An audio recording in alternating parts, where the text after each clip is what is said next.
Hello everyone, I am Dr. Bhavna Joshi from Jagannath Institute of Education. Today we are going to study about the topic growth and development. This topic is in your subject childhood and growing up, B.Ed 101. So first of all, let's see what points we will cover today. We will study about the educational psychology, its features, what is growth and what is development, and the difference between both of them. So let's start with the educational psychology, the meaning of educational psychology. As such, this word is not in your syllabus. When you will see your syllabus, it is not there. But before starting with the growth and development, as a teacher, as a would-be teacher, you should know what is educational psychology. So this educational psychology is made up of two words, that is education and psychology, which makes up it as educational psychology. Education, as we all know, that it is about acquiring knowledge, and psychology is the science of behavior. So educational psychology is the branch of psychology that is concerned with the scientific study of human learning. So we will see few definitions with which you will get more idea as what is educational psychology.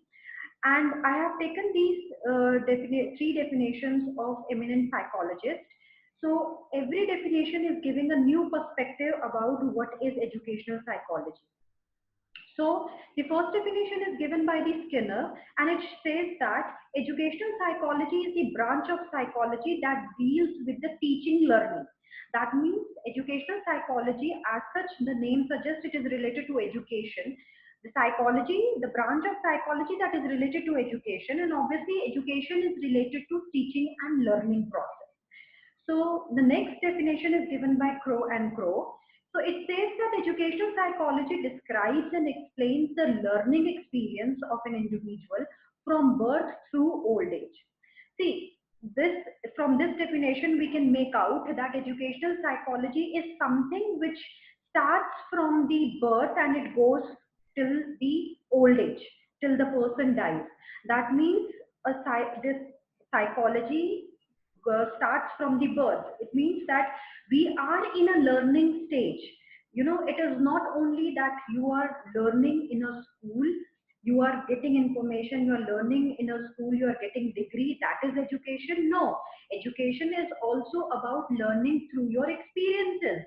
So educational psychology describes and explains all the learning experiences which as an individual you go through from your birth till your death.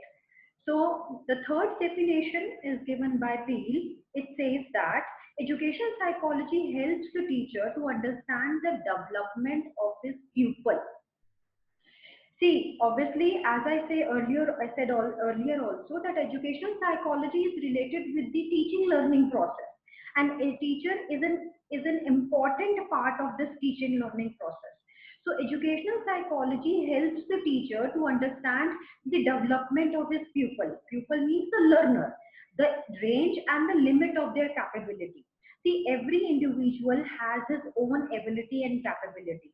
It is not that a person who is having ability of 100% in one thing, the other person will also have the same ability. It is not that.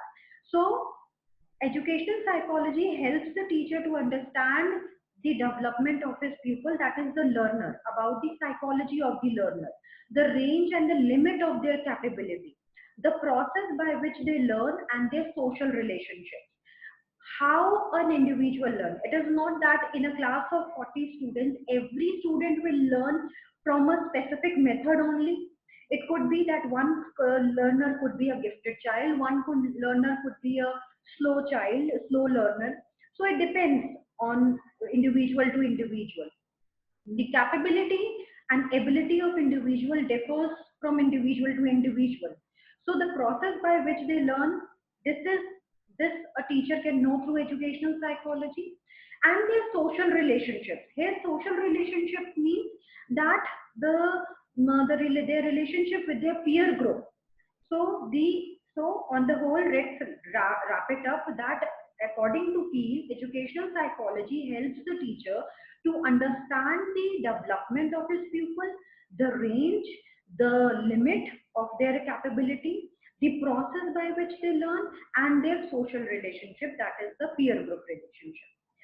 So after these definitions, I come across this image, a very effective image which will conclude a flow chart, you can say, a flow chart which will conclude the meaning of educational psychology, and it will be easy for you to learn its meaning. So educational psychology, as we know that it is made up of two words, education and psychology. Education is acquiring knowledge, and psychology, as I said, it is the science of behavior. So here you can see that educational psychology, it is a distinct form of psychology, and it studies development, motivation and learning. As well as educational psychology studies the teaching, that is teaching, the teacher is doing it, and it has the one and only one goal, that is the lifelong learning. Teaching requires knowledge also, knowledge of what? Knowledge of characteristics of students, knowledge of journal teaching strategies, and knowledge of setting up for learning. So all these knowledge is can be obtained by a teacher through educational psychology. As before also in the previous slide, I said that educational psychology helps the teacher to understand the development of pupil. Same is the case here also, that teaching requires these three knowledge, knowledge of the student also, teaching strategies, what methods you are teaching in the class, and the setting for learning also. So all this is uh, can be uh, can be known by educational psychology. So let's come to the features of educational psychology. Educational psychology is the applied branch of subject psychology. It limits its studies to the behavior of the learner, that is the pupil, in relation to the educational environment. The teaching learning process constitutes of three basic things. One is the learner, second is the teacher, and third is the environment in which teacher is teaching the learner, and learner is being taught by the teacher. The learner is learning in that environment. So this educational psychology limits its study to the learner with relation to the learning environment, that is the educational environment in which the teacher is teaching the learner. Then third is, it is not concerned with what and why of education. It gives the necessary knowledge and skill of giving education to the student. See, it is not concerned with the education. What is education? Why a child should be given education? No, it is just concerned with the necessary skills and knowledge of giving. How you will give, as a teacher, you will give education to the student. What are the teaching strategies you will use? All those things are included in educational psychology. The next feature is, it is an applied behavioral science. That means it is more variable and less reliable. Why variable? Variable is something which fluctuates, and reliable you cannot rely. Why? Because human behavior is unpredictable. In this educational psychology, you are dealing with human beings, you are dealing with learners.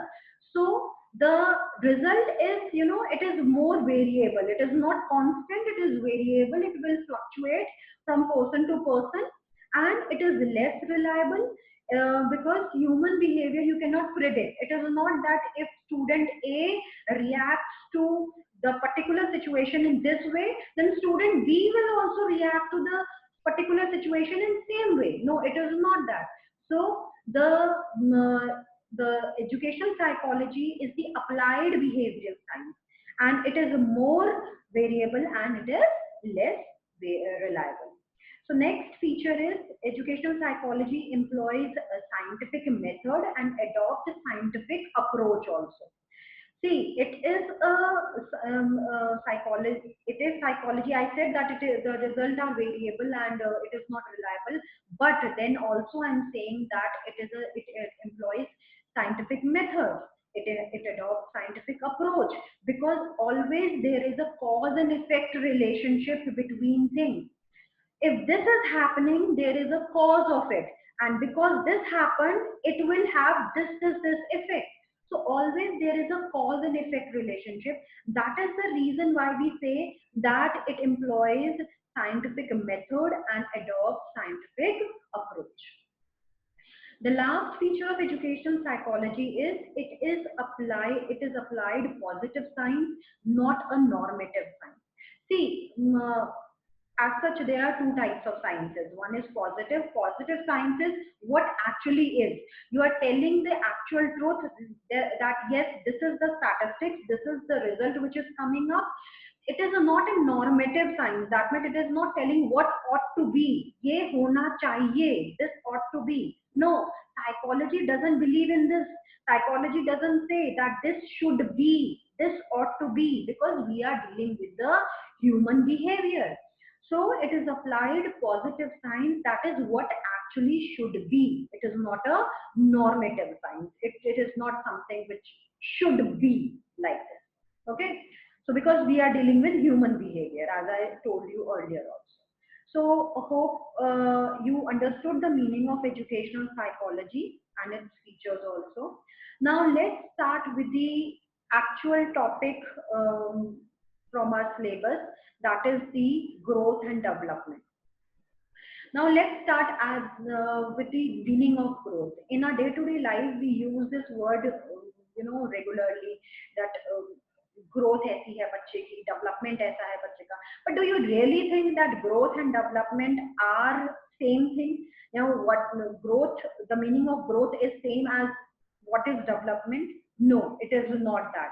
In daily life, we usually use it in a same way, but it is not that. It is very important for you to understand that what is growth. So growth is the change in size, in proportion, disappearance of old features and acquisition of new ones. This is the definition which is given by the Hurlock. So growth, as this definition shows, that growth deals with the change in the size, your physical being, your physical appearance. The change in your physical appearance will be counted in growth. Whatever old features you leave and you acquire new features in your physical body, that is something which is called as growth. The next definition is given by Crow and Crow. Growth refers to structural and physiological changes. Whatever physical changes, whatever structural and physical changes you are having, that is called as growth. So what is development? So development is, again, the definition given by Hurlock. Development means a progressive series of changes that occurs in an orderly, predictable pattern as a result of maturation and experience. So here, development is what? First, he says there are various terms which are used in this definition. So what is development? Development means a progressive series of changes. Progressive means there is a, there is a development, there is a positive change, series of changes which you see. So a progressive series of changes that occurs in an orderly, predictable pattern. It is very much predictive that, okay, when an infant will go in the childhood stage, so in early childhood, the child, by the age of 3, he will, he will be running. In the age of 3, he will start, reciting rhymes. He will be able to speak fluently. So these are the few predictable patterns that yes, this will happen in due course of time. So the development means a progressive series of changes that occur in an orderly, predictable pattern as a result of maturation. You acquire a maturity age. Here it does not mean that maturation means that you are mature enough. We cannot say that a child of a child of 3 years is mature, but he is mature enough to hold a glass of water, to drink a glass of water. So as a result of maturation and experience, from experience you are learning. Here it means the experience here word means is the learning which you are getting from the experiences. So this is the definition given by the Hurlock. The next definition, which is given by the J.E. Edison, it says that development is concerned with growth as well as those change in behavior which result from environmental situation.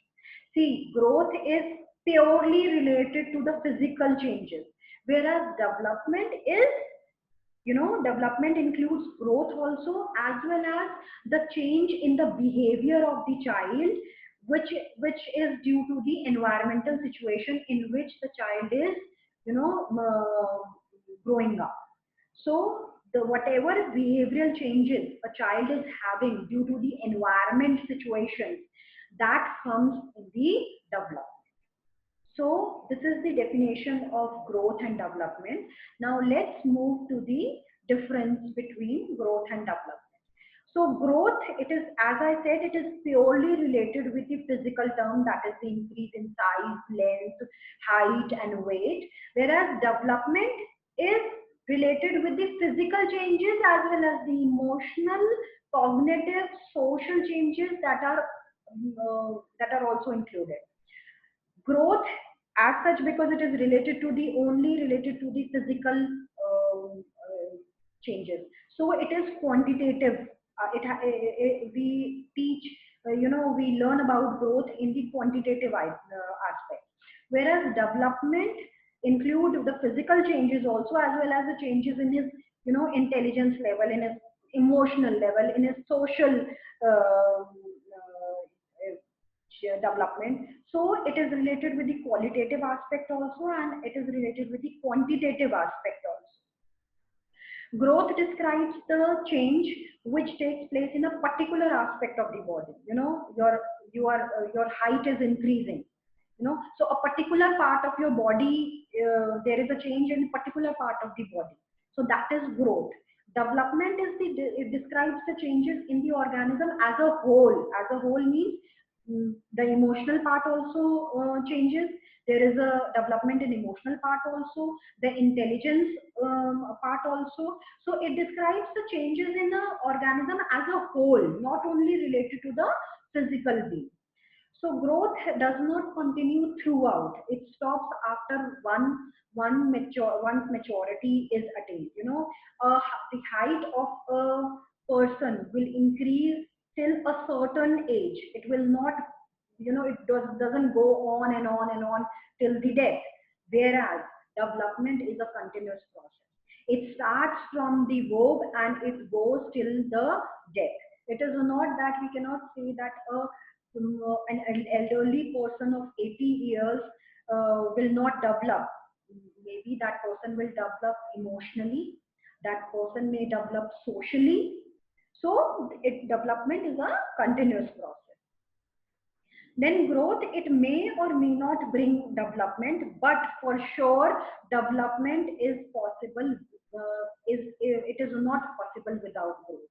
Development is not possible without growth, because growth is a part of development, whereas growth, it may or may not bring development. It is not necessary. If you have a height of 5'8", that means you are a fully developed person. You are developed cognitively also, emotionally and socially also. It is not important. It is not necessary, I should say. Then the next difference is growth is one of the part of developmental process, whereas development wider and comprehensive term, and growth is just one part of it, because development includes development in all the aspect of a human being. That is, as I said, it is cognitive also, it is emotionally also, it is socially, it is also, it is language development also. So everything is included in development, and growth is one part of development. So with this, we come to an end of this lecture. So I hope you all understood what is growth and what is development, and its distinguish also. In the next lecture, we will study about the principles of development. Thank you.